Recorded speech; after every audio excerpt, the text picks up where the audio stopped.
We're on track with the women's 400 metres hurdles semi-finals, and just like the men's 400 a few moments ago, the first two qualify automatically. We see the national champion of Great Britain and Northern Ireland, Megan Beasley, on the outside, the European bronze medalist, which she won from lane 1, so used to running in unfamiliar lanes. Vera Radakova, former world junior champion, semi-finalist in Beijing in 2015, is in lane 8.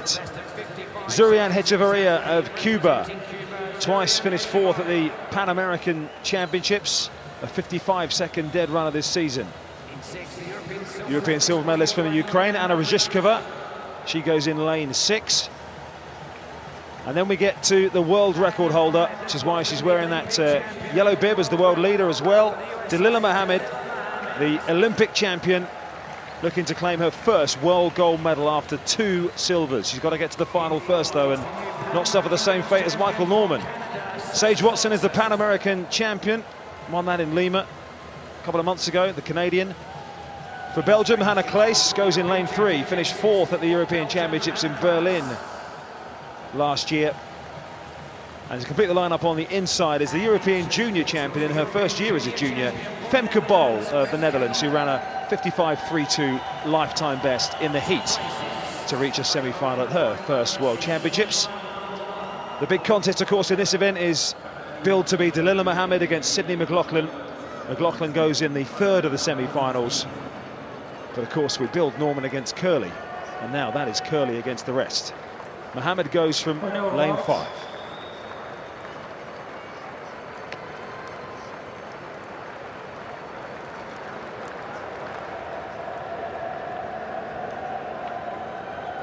Muhammad has already tasted victory in this stadium here earlier on in the year on the Diamond League circuit. She won the Doha Diamond League meeting, getting used to the conditions.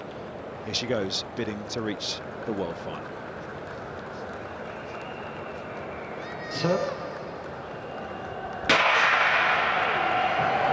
got the experience of Anna Ryzhikova outside her, and Muhammad has gone out very strongly through the first few metres and is already well up on Ryzhikova inside her. Also going well, Megan Beasley of Great Britain, who tends to go out hard as well. It's these two at the moment. Also right on the outside is Hechavarria of Cuba in lane 6. But Dalila Muhammad hurdling nicely. She's ahead of Beasley and Hechavarria at the moment. Ryzhikova chasing on to Muhammad's tail as they swing round the home bend. Dalila Muhammad from Hechavarria at this stage. Beasley right on the outside. Ryzhikova between runners. As Muhammad is 3 or 4 clear into the home straight. The battle on for that second automatic spot in behind. Strong finish on the inside from Sage Watson, who's come through here. It's Watson against Ryzhikova for the second spot behind Dalila Muhammad, who cruises through 53.91, and Sage Watson, the Pan American champion, does come through to take that second automatic spot. Wow, that looked like an easy run for Dalila. Just flawless execution and a wonderful race plan. Her race plan was to go 15s as long as she could. She really pushed it out. You saw between 7 and 8, she had to really push to make the 15, and then she switches on the 8th one to 16 and smooth all the way in. But it was rights all the way down the back stretch. With about 100 meters to go, she alternates wonderfully, keeps her momentum going, just pulls away from this field. And the reason Sage Watson has got a smile as wide as anything is for that reason. She has just set a new Canadian record, 54.32, taken 2/10 off her lifetime best as well. So a Canadian record to get yourself into the world final, as we see Dalila Muhammad, who looks extremely relaxed, hurdling beautifully as well. Well, those hurdles certainly aren't very big, but that last 100 meters, they seem like they're a little bit higher, but you could see dominant leg all the way down the back, only alternating when she absolutely needed to. But I guarantee you that was her exact race plan, was to run 15 steps in between, and then on the 8th hurdle, let's switch there. You see her just take a little check stride, and then she's into her 16 stride. And when you say working hard to maintain the 15 strides, that's when you see almost the stride is lengthening almost, you know, to the maximum, isn't it? Absolutely, and you have to reach just a little bit to get to that hurdle. Now you know it's time to switch. We'll see Sydney Mclaughlin do the same exact thing. Well, no problems for Dalila Muhammad then, the world record holder. I've heard of 1 or 2 people say that she set that world record time, of course, a couple of months back. Has she got a double peak in her here? Well, I think she caught Sydney on the right day. The conditions were not fantastic either. We had rain that day in Des Moines, Iowa, but her positioning was fantastic. She was in lane 4, Sydney Mclaughlin was in lane 6, and there was somebody between them almost blocking them. And she was able to make a big move, and Sydney didn't catch it right away, and she ran away from the field. But it was a wonderful run, and I think it surprised everybody when they announced that it was a world record, even her and her coaches.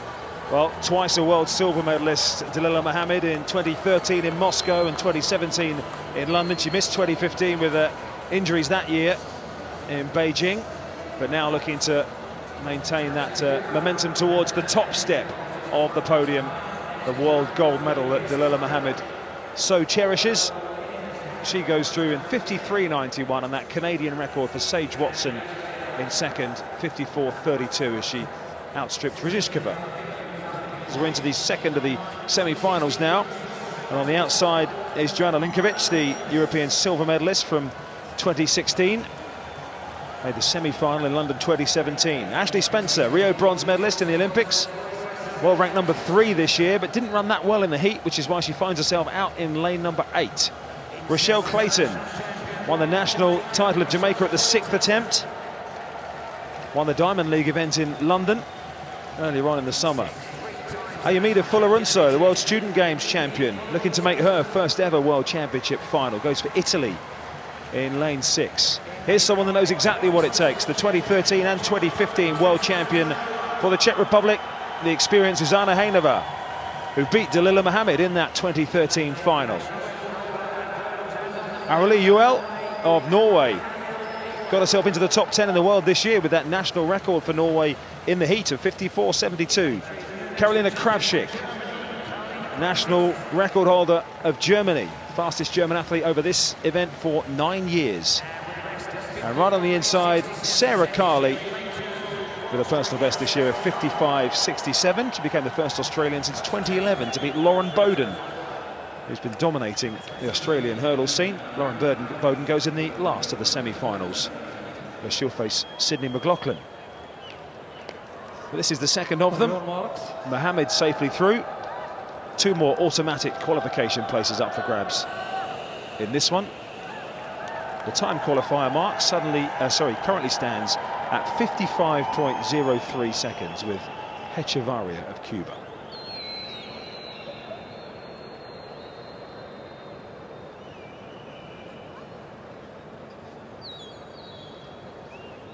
Set.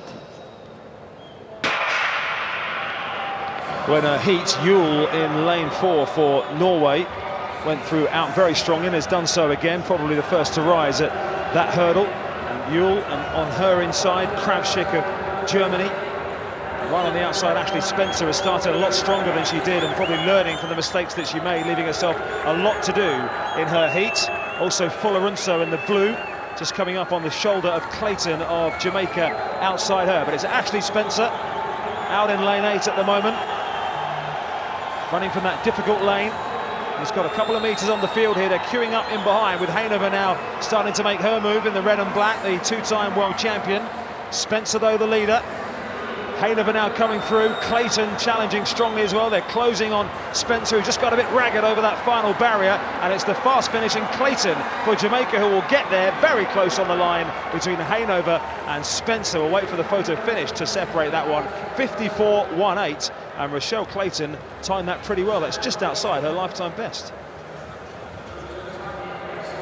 Well, a nice even race for all the ladies in that heat. Ashley Spencer did go out a little bit harder, and she paid the price in the last 50, but it served her well. This was a little bit different tactic than she usually takes. She likes to take her time and then really build in the last 200. But nice and even races by Clayton and Hejnova. A couple of veterans who know exactly what to do to get through to the finals. Well, Hejnova really worked hard in the home straight, and she's been rewarded with that second automatic qualifying spot for 54.41 ahead of Ashley Spencer, 100th of a second further back. But when we saw Spencer in the heat, she came from behind and squeaked a time qualifier place here. As you said, she went all out and then faded. Well, in this, you get a good look at how difficult the 400-meter hurdles really are. Ashley Spencer just begins to fade a little bit, comes off that hurdle, and if you come off that hurdle and your posture isn't absolutely correct, you're going to you're going to stumble just a little bit. But there you see Clayton in the black and yellow from Jamaica. Watch how she just continues to work down the home straight. No wasted movement, none at all, even digging just a little bit, putting a little bit of surge on, but she accelerates off the hurdle. She puts distance between herself and her competitors by really hurdling correctly. Fascinating example of exactly what you were talking about there, Dan, as Clayton and Spencer hit that final hurdle. The contrast in their momentum off the final hurdle there. Just watch this. Spencer flat-footing almost comes to a halt, and Clayton steams through. See the pain on Spencer's face there. She knows the legs are tying up underneath her. Well, she certainly did. She certainly does, and that is a horrible feeling. But you've got to expect it when you go out hard and you do things that you normally haven't done before. She needed to change her race plan, and I think it may get her through. Yeah, it should be enough at the moment. She's at 54.42, which has got her inside the time qualifier mark. It means that Amelie Ewell of Norway won't make the final with her 55.03. It's absolutely taken it out of Ashley Spencer, that is for sure. There she remains flat on her back down on the edge of the surface down there. Here's confirmation of that result. The well-timed finish from Rachelle Clayton, 54.17, just a hundredth of a second outside her lifetime best. Hainover also through, and Ashley Spencer will have to wait and watch this final semi-final coming up. Final of the semi-finals here. Jessica Turner of Great Britain on the outside will go in lane 9. Set a personal best in the heat, 55.72, based at Loughborough University. Yedisladis Pedroso, 4 times the national champion of Italy, inside her with the sunglasses on. Sian Salmon, the World Junior silver medalist from Finland 2018. Also the national silver medalist from Jamaica, just 20 years of age. Leah Sprunger, vastly more experienced. He's a European champion and also the European champion on the flat at 400 indoors. And here is Sydney Mclaughlin. Turned pro last October. A young lady from New Jersey who is number 10 on the all-time list despite being just 20 years of age. Aminat Jamal, Asian silver medalist in this stadium from Bahrain. Lauren Bowden of Australia has 12 Australian titles. She's at her 5th World Championships, is the Aussie. And on the inside, Jana Woodruff, the Central American champion, one of our time qualifiers representing Panama. The last of those to be introduced to the crowd. So Mclaughlin will go out of lane 5, the youngest US Olympian since 1976 when she took part in Rio.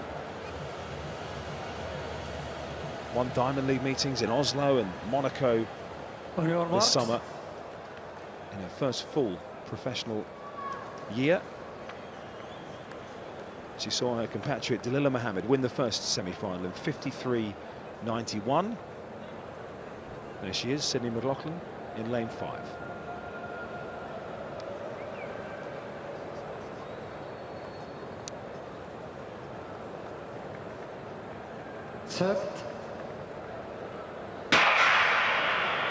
Well, let's see if we see similar tactics to Muhammad, who went out hard and dictated it from the front. And Mclaughlin has gone out pretty firmly through the first couple of barriers and is the leader in the early stages down the back. Also a strong start from Jamal of Bahrain, who's using Mclaughlin almost as her